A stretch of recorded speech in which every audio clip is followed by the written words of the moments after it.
Siang semuanya. Jadi kali ini aku udah bersama dengan Kak Lutfi Abiansyah, seorang aktor teater. Sebuah kehormatan untuk aku nih Kak bisa ngobrol langsung sama Kak Lutfi. Kak Lutfi gimana kabar hari ini? Baik, alhamdulillah Ivi. Baik. Kak Lutfi boleh ulang diceritain gimana sih awal Kak Lutfi terjun ke dunia teater? Oke, itu awalnya pasti tahun 2012 itu mengikuti ajang pemilihan lah. Abang None kemudian masuk tahun 2013 itu ada audisi untuk pementasan lah, pementasan besar di 2013 saya audisi, kemudian lolos menjadi pemeran utama. Nah dari situ mulai sampai sekarang mungkin masih memerankan tokoh-tokoh yang ada di teater sih. Ikut. Kak Lutfi kan memainkan banyak peran dan karakter nih. Nah, karakter apa sih yang paling berkesan untuk Kak Lutfi pada saat ini? Sampai saat ini. Setiap pementasan, setiap peran yang saya mainkan, alhamdulillah selalu berkesan. Tapi, yang paling berkesan ya pada saat awal itu aja. Karena dia harus memainkan peran seorang bukan pengamen ya, dia musisi jalanan, tapi musisi ondel-ondel, gambang kromong. Dia harus memainkan, salah satu alat musik Betawi yaitu tehian namanya. Dia seperti biola tapi mainnya digesek. Geseknya lewat dada gini, itu salah satu inilah, tantangan dan, aku harus bisa memainkan itu, menjadi tokoh utama. Nah itu sih paling berkesan. Berarti itu karakter yang paling berkesan sekaligus menjadi tantangan buat Iya, itu lumayan lumayan berat ya, lumayan berat. Kak Lutfi kan nih seorang aktor nih, ada nggak sih Kak ritual tersendiri sebelum akhirnya naik ke atas panggung? Ritual, pastinya, masuk pintu gerbang gedung pementasan selalu bismillah, selalu memohon izin, sama ya entah makhluk kasar, entah makhluk halus. Kemudian kita briefing sebentar sama satu tim, berdoa bareng, lalu saya menuju panggung, saya ke tengah panggung, saya duduk bersila, saya berdoa, itu ritualnya sih, menenangkan diri.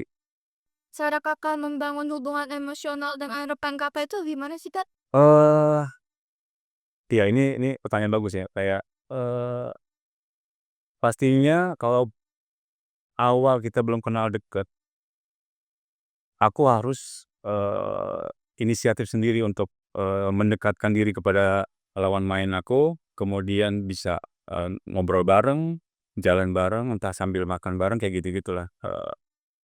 Itu rutin ya, intens gitu. Jadi nggak hanya sekali, 2 kali, itu intens. Selama produksi itu berjalan, harus harus pendekatannya harus intens, gitu. Pasti Kakak punya sosok inspirasi dong untuk menjadi seorang aktor teater.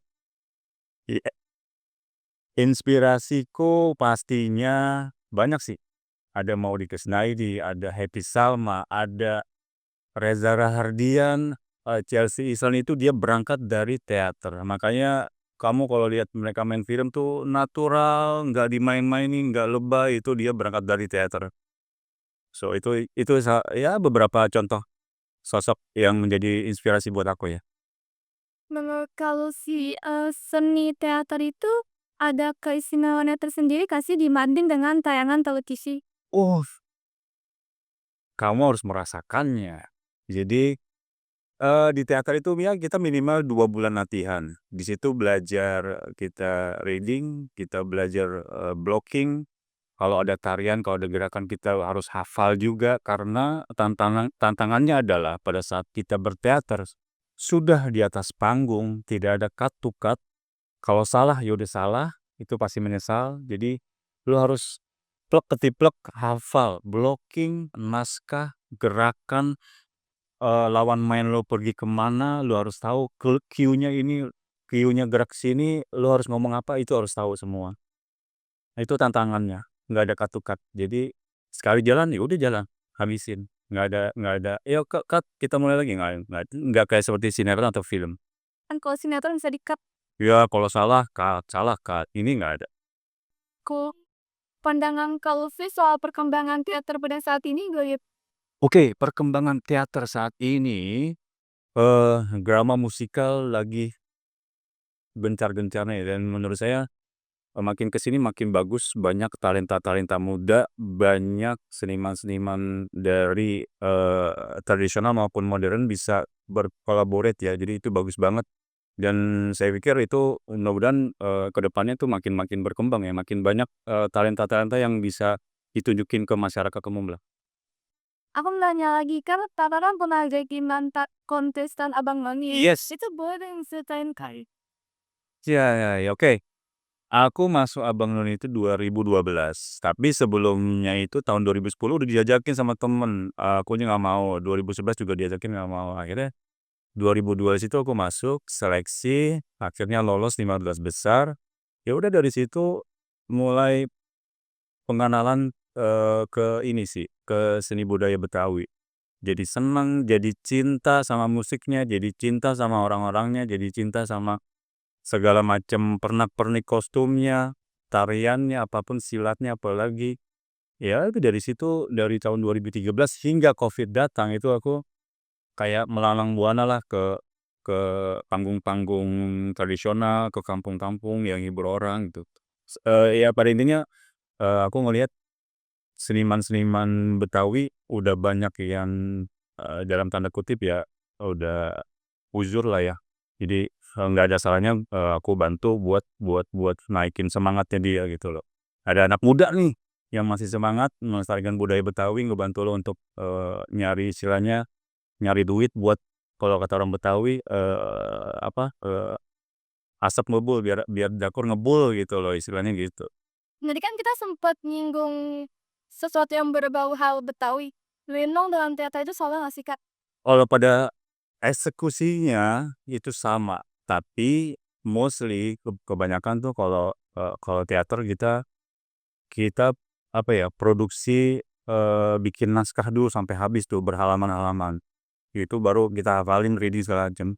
Tapi kalau lenong, udah lo nggak ada skrip, lo tunjuk, "Oh jadi ini ya," lo hafalin, lo cari di Google gini-gini, perannya kayak gini, kayak gimana, mainin.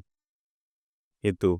Tapi ada benang merahnya yang ingin disampaikan gitu. Kayak aku, contoh, itu namanya lenong dance. Lenong dance itu, kayak, eee, bodoran lah. Jadi selama 20 menit, lu suruh ngelucu tanpa skrip, tapi ada benang-benang merah yang harus disampaikan ke penonton gitu. Untuk mementaskan teater nih, itu ada jadwal tersendiri atau gimana sih? Oke, pastinya kalau ini aku membandingkan 2 teater ya, aku yang teater Apnon sama teater Koma. Kalau di teater Apnon itu dia, setahun sekali pasti ada. Lalu ada job-job dari company-company itu pasti kita mainkan juga. Tapi kalau di teater Koma itu udah ada apa ya, mungkin ada porsinya tersendiri ya, dia setahun bisa 2 sampai 3 kali produksi gitu. Di samping, ada juga, job-job dari company-company juga gitu loh. Itu sih nggak hanya hari besar gitu, nggak hanya untuk memperingati hari besar, tapi sudah terjadwalkan di, manajemen si teaternya itu sendiri bahwasannya, "Oke setahun nih targetnya 2 sampai 3 produksi ya," kayak gitu. Oke, semua orang bisa belajar teater, semua orang ya, khususnya apalagi gua yang dari nol banget, yang nggak tahu apa ya, urutannya teater itu kayak gimana, tapi mulai belajar memahami karakter tuh dari iya membaca naskah tuh kita kita, cara membaca naskah tuh ada apa ya, potongan-potongannya jadi jangan langsung dibabat satu kalimat, enggak, ada potongannya. Kayak, "Kamu mau pergi ke mana?" Jangan, "Kamu pergi ke mana?" Itu salah satu contoh kecil ya. Jadi ada potongan-potongan kata, kalimat yang itu, apa ya, bisa mempengaruhi suasana, bisa mempengaruhi adegan, gitu. Semua orang bisa belajar. Kalau mistis ya larangan-larangan pasti lo kalau tahu Gedung Kesenian Jakarta, itu pasar baru, ya istilahnya lu mesti baca doa lah sesuai agama. Kita pamit bukan pamit, izin izin mau mau mentas nih, gitu. Jangan jangan jangan ngomong kasar, jangan ngomong jorok apa segala macam. Itu ada. Pernah kejadian waktu 2000 berapa, 2013 apa, ya tiba-tiba aja genset meledak gitu itu kita udah JR tapi lupa tumpengan. Itu ritual tumpengan tuh harus, tumpengan. tumbengan tuh harus baca doa, habis itu setiap peran, setiap tokoh yang main di produksi itu harus makan dikit pun nggak apa-apa, yang penting makan. Ya nggak tahu itu benar apa nggak, tapi, aku selalu ngikutin itu gitu loh. Ya pada saat itu yang 2013 belum tumbengan, belum berdoa, kita udah JR, udah tiba-tiba meledak aja tuh genset. Mati semua lampunya tuh. Iya mati semua. Tapi satu genset doang, satu ini lagi enggak, gitu. Terus kalau masalah naskah yang tidak dibolehin kalau di teater-teater lain mungkin bisa berimprovisasi di naskah ya. Misalnya kata apa kita bisa tambahin kata "oh" atau apa gitu. Tapi kalau di teater koma, kita harus plek ketiplek harus sesuai naskah. Jadi nggak ada tambahan, nggak ada apa itu. Itu dilarang banget kalau di teater koma ya. Harus sama, persis sama di naskah tersebut. Nggak boleh improve. Improve-nya paling lu gestur badan atau apa. Tapi kalau untuk kalimat, katanya yang udah ada di naskah itu udah dilarang. Itu rules-nya. Gitu. Itu setiap cerita-cerita kayak gitu diambil dari buku atau Kalau di teater Abnon pastinya dari, cerita-cerita rakyat tradisional pastinya, atau dari, apa ya, istilahnya tuh kayak kesenian-kesenian yang misalnya kesenian musik Dambang Kromong kita bawain teater nih. Terus, kesenian silat kita bawain produksinya silat. Kalau di teater koma biasanya dia lebih ke, kolosal. Kolosal kayak ada sampai Kengtai, ada Goro-Goro, Mahabharata, kayak gitu-gitu lah banyak. Nah, untuk menutup wawancara kali ini, boleh dong Kak kasih pesan atau nasihat untuk generasi muda yang memang memiliki minat di dunia seni biar semangat seperti Kak Lutfi ini? Oke, buat generasi muda nih kayak kalian-kalian ya, eee, menurut aku bukan hanya yang minat atau tidak minat, tapi yang pengen belajar, eee, melestarikan budaya Indonesia tentunya ya, dari kecil gimana caranya dengan masuknya dunia digital yang semakin masif, gimana caranya kita bisa, balancing tuh antara, tradisi kita sama tradisi orang luar gitu loh. Jadi nggak ketinggalan, nggak terlupakan, dan nggak hilang. Kita melestarikan, kita mengembangkan, dan akibat, ya nggak akan punah gitu dari tradisi kita. Terus, itu juga bisa dikolaborate sih sebenarnya dari tradisi ke modern. Misal, dance Korea tadi pakai batik, pakai kain batik itu kan bisa collaborate. Itu salah satu contohnya. Itu ya bisa diwujudkan sih sama anak generasi muda, itu aja sih. Jangan pernah lupakan, budaya, seni budaya kita, negara kita. Sukses untuk dunia teater Indonesia.